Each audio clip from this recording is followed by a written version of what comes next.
Hello everyone, this is Matt Heckman and I am going to show you a quick tutorial on how to use Zaption in the classroom. So Zaption is a free and a paid account. I have a free account and it does just about anything that I need it for in my classroom, and we'll talk about some of those features, but it is free to join up. To create an account, there's just a couple quick and easy steps you fill out, like your name, um, email address, password, and so on. And to get to that, all you do is hit this join free button right down here. For now, I'm going to go ahead and log in.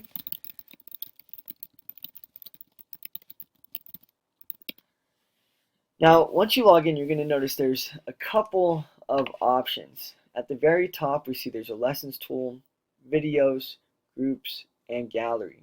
I'm going to start with the gallery. The gallery is where you can actually search for pre-made Zaptions. All right, and you just type in the topic that you're searching for here. So if I want to search for fractions, there are a lot of pre-made fraction Zaptions on there. Now, before we go into making a Zaption, I think it's important to address what is a Zaption video. Quite simply put, a Zaption video is any video at all, and you can, as a teacher, when you make it, choose your video and then put comprehension questions at any point within the video. Where those comprehension questions are, the video automatically freezes and it requires the students to provide an answer. Now, all of the students' answers are graded if they are an objective question like multiple choice or true false. If they're an open-ended question, they're not graded, but any question at all that the students have to respond to is sent back to you as a teacher in a analytics report that you can review. So here's an example of a finished Zaption, and you'll notice as it goes, here's the video. These white lines down here at the bottom, these are where questions are. So I'm just going to fast forward to this first little line and continue to hit play. Learning about fractions, it can help to draw pictures to see how they work. So let's start. Alright, so you'll notice that the white line, it freezes the video right here in the middle, and the students are required to answer a question. Now, say if they get it correct and submit it, it gives them that immediate feedback as well as collects that data as a teacher. Let's go to this next line. Now, let's figure out what those two numbers mean. Remember, fractions. Alright, so if I answer a question wrong, it gives them that immediate feedback as well as collects it on your analytic report. So that's the gallery. The main one we're going to focus on in this screencast is under lessons. So under lessons, I can go to my lessons and view any lessons that I've created. I can look at the gallery, which we just showed you, or create a new lesson. To do a new lesson, the first thing you have to do is find your video. So you can always browse your videos, and the nice thing with Zaption is it connects right into YouTube, Vimeo, PBS, and then a lot more different sources like Discovery and so on. So you do have the option to choose from a lot of videos.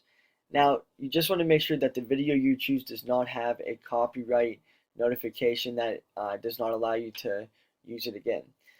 Now I'm going to go to YouTube, say I stick with our fractions. I might just choose this video and add it to my lesson. Now it's added into my lesson right here. You'll notice under video settings, I can click on this and I can put in subtitles, I can change the clip info, but the nice thing is I can also trim this. It's 8 minutes long. If I only need from 2 to 4 minutes, I can go down here in my timeline and actually trim it to that specific length, and it shortens it down for just the content that I need. Now it's really easy to drag and drop questions right into the video. You have a text slide, an image slide that you can import, a drawing slide where kids can actually draw over something or complete math work on an iPad. Here's an open-ended response, and here's multiple choice. I'm just going to show you how to put in a multiple choice one because it looks very similar to all the other ones. You just click and drag and it shows you a little box that says drop this element onto the video or the sidebar. If you drop it in the video, what it does is it puts it over the whole video. If you drop it on the sidebar, it pauses the video and then just puts it to the side. So I could just say, what is the correct answer? And then add a couple different answer choices here. So say I do 1, answer choice 2, 3, and 4. And then I can actually pick the right answer and hit done. Now you'll notice it pops down here, and I can move that to anywhere in my video. Then when you're all finished with the video, you hit publish, you name it. Then when you publish, you are able to do the share button and send it to kids. Now this is a great way for students to practice comprehension in any subject.